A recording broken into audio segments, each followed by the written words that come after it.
Don't Ask, Don't Tell, initiated on February 28, 1994, was the United States military policy that prohibited the military from discriminating against or harassing closeted homosexuals or bisexual members or applicants. But it still barred openly gay, lesbian, and bisexual persons from entering the military services. It was in effect until September 20th of 2011.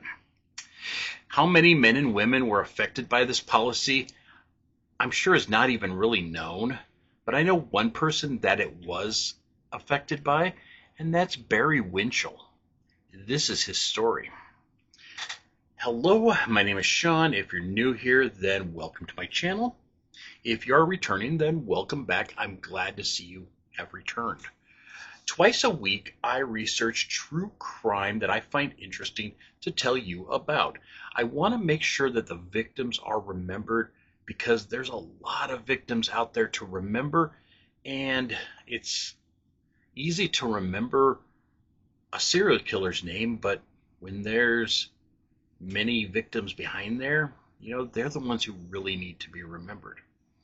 It is Pride Month, so I am staying with the LGBTQ community, standing behind them and telling stories of crimes against them.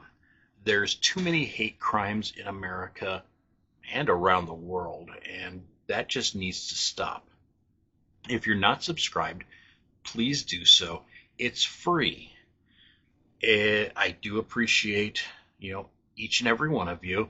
And if you want to kindly support me, you can always subscribe to my members page. You can also buy me a coffee. You can do other things too, like shout outs and things like that. So please, I really appreciate that stuff. If you have any ideas for future true crimes, please feel free to leave me messages. I have I have done stories on suggestions from other people. This, in fact, is a story by the Omaha Drag Brunch. They suggested this to me, and I said, okay, I will do that. That's a great idea. Thank you. So I do thank the Omaha Drag Brunch for their contribution to help me today. So, with all that being said, on with today's true crime. Born August 31st, 1977, Barry Winchell enlisted as an infantry soldier in the United States Army. He was born in Kansas City and was a native of Missouri. In 1998, he was transferred to Fort Campbell, Kentucky. He was a private first class and assigned to the 2nd Battalion, 502nd Infantry of the 101st Airborne Division. I don't understand that stuff, so I had to make sure I said it right. While he was there, he received a Dear John letter from his high school sweetheart. He was heartbroken, so his roommate, Justin Fisher, and some other soldiers took him into Nashville to get his mind off things. While they were there, they would go in and out of downtown bars. In 1999, Fisher and others took him to The Connection, which was a Nashville club. It featured transgender performers. While there, Barry met Calpurnia Adams, a male to female transgender, one of the showgirls. The two hit it off. They started dating. And unfortunately, rumors started to spread throughout Fort Campbell. Barry became the target of harassment, and his superiors actually did little to nothing to stop it. Fisher was one of the people spreading the rumors and doing some of the harassing, along with Calvin Glover, who was in the barracks also. Glover was from Sulphur, Oklahoma, and Fisher was from Lincoln, Nebraska. We don't claim him. Barry had gotten into fights with these two men as they goaded him on about being gay. They actually would call him the derogatory name for homosexual, including the F word, which I'm not going to say, but we all know it's a three-letter word. From what I read, Barry won these fights, so he was a pretty tough guy. And on July 4th, 1999, he actually won the fight with Glover. Fisher and Glover had been drinking all day, and Fisher kept making fun of Glover for losing a fight to Barry. He kept saying things like derogatory terminology for gay, saying you lost a fight against a gay guy. Things like that, which just really upset Glover. Fisher kept taunting him, and this did not help Glover as he was already emotionally disturbed as a youth. Plus, growing drunker and drunker just added to the fuel. Sometime after midnight on July 5th, Fisher handed a baseball bat to Glover and aimed him toward Barry's bunk. Barry was sound asleep, and Glover towered over him with the bat. He swung the bat and only hit Barry in the face, head, and upper torso. It was as if Glover just was trying not only to kill Barry, but to wipe out all traces of how he looked. Barry survived, surprisingly enough. I mean, for one day. He died in the hospital from massive head injuries. Both of the men were arrested and tried for their parts in the murder. Glover pled guilty to unpremeditated murder. He testified that Fisher goaded him back into the attack and that he didn't actually mean to kill Barry. His defense team also claimed that Fisher pushed him over the edge to kill Barry, which, if he kept goading him over and over and over, you know, to a person that already has emotional issues, um, yeah, I could see that. The prosecutor stated that he intended on killing Barry, and you could tell because of the massive blows he delivered to Barry. He went on to say that Glover had the option to walk away, but he didn't. He just kept swinging the bat. That also is true. Um, Even though you're being goaded into something, you don't have to continue doing it. You can just turn your back to your friends and walk away and not succumb to peer pressure, which it seems like Glover was really doing. Um, he had his hatred, but I don't know. He was sentenced to life in prison with the possibility of parole. He actually got out in 2020, so he is out and about. Fisher pled guilty on 2 counts of obstruction, 1 count of providing alcohol to a minor, and 3 counts of false swearing. Barry's parents were satisfied with Glover's sentencing, but were really outraged at Fisher's. They said that the Army actually let him plead down to nothing related to the actual murder. Justice wasn't served.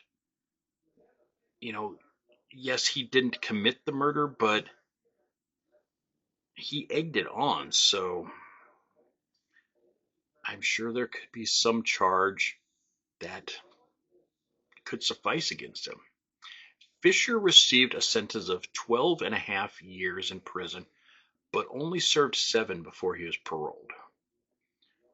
Both of the men were dishonorably discharged, and they were both reduced to the rank of private.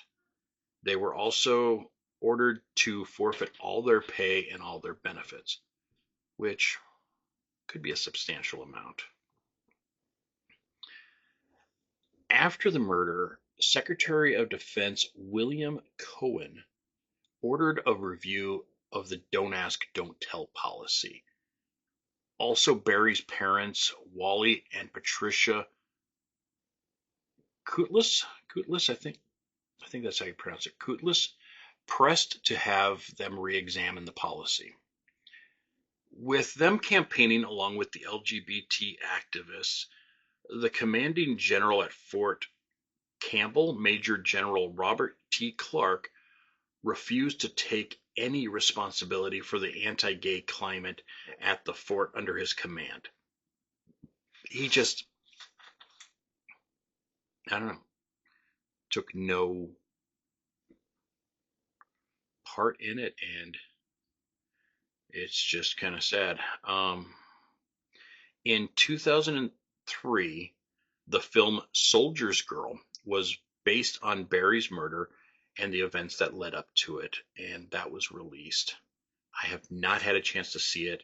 I looked around for it and I couldn't find it right now. But I heard it's pretty good, so it's something I will look for in the future, hopefully. From everything that I've read on the case, I find that Barry Winchell was killed for being gay, but was not in fact gay. At least not in the traditional sense of the word. Barry had only dated biological women before he met Calpurnia. Sorry. Calpurnia was a transgendered woman, preoperative, so part male, part female. And he fell in love with her anyway. Uh, does that make him gay? He saw her as a female. He took her as a female. He didn't care that she still had a penis. I don't know. I really don't know.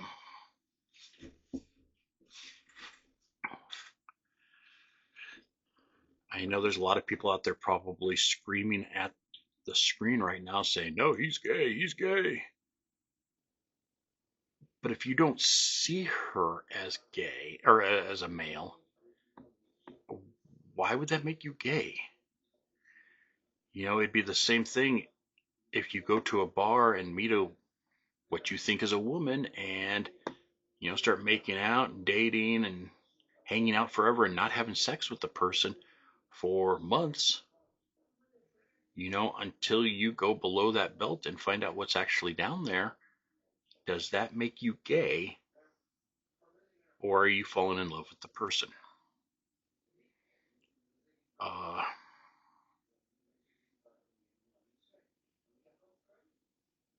I think that might be the case with Barry. So technically he wasn't gay, but he was killed for it. And that's really sad. It's,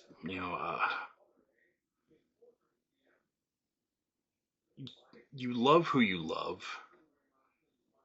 and that's the problem that people can't understand. Sometimes you see this really good looking person with some really fugly person, and you might think in your head at times going, God, why are they together? Well, maybe they love each other for who they are. Uh, it's not always on what's on the outside that matters. And maybe that's what Barry saw of Calpurnia. It wasn't on the outside of what Calpurnia had, but what she was on the inside. And that's what really matters. people just need to accept others for who they are and not care. I have said before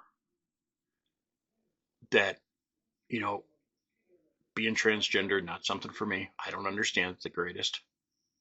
I don't understand all the pronouns and things like that. But, that's me. I don't understand that stuff. But I'm not going to judge somebody for that. You know, you can be a they, them, her, he. It doesn't matter. I'm going to call you whatever you want to be called. Uh, I remember one time that I ran into somebody that was transgender, and I said, they helped me out. They're checking me out at a store. I go, well, you have a good day, ma'am. And she looked at me and goes, thank you. I'm like, not a problem. She goes, no, thank you, because a lot of people call me sir. I'm like, well, I'm assuming you're transitioning. And she's like, yeah. And I appreciate that. It's like, okay, all right. It didn't affect me. Did it really hurt me that bad to say ma'am instead of sir? No, it doesn't. So, and I have a friend that is dead set against this stuff, and I try to argue with him, and he's just so stupid because he won't see from the other point of view. He's one of the big, there's only two genders. Well, anyhow, I'm sorry, I'm rambling.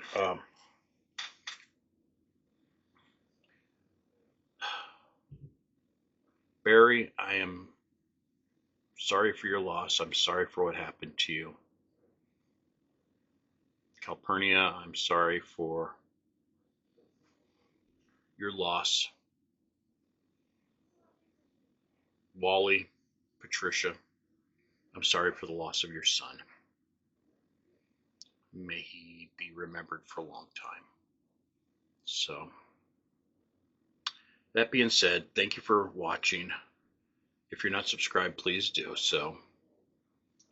I will see you next time, next week. Love you all. Be good to yourself. Be good to others. See you next time. Bye.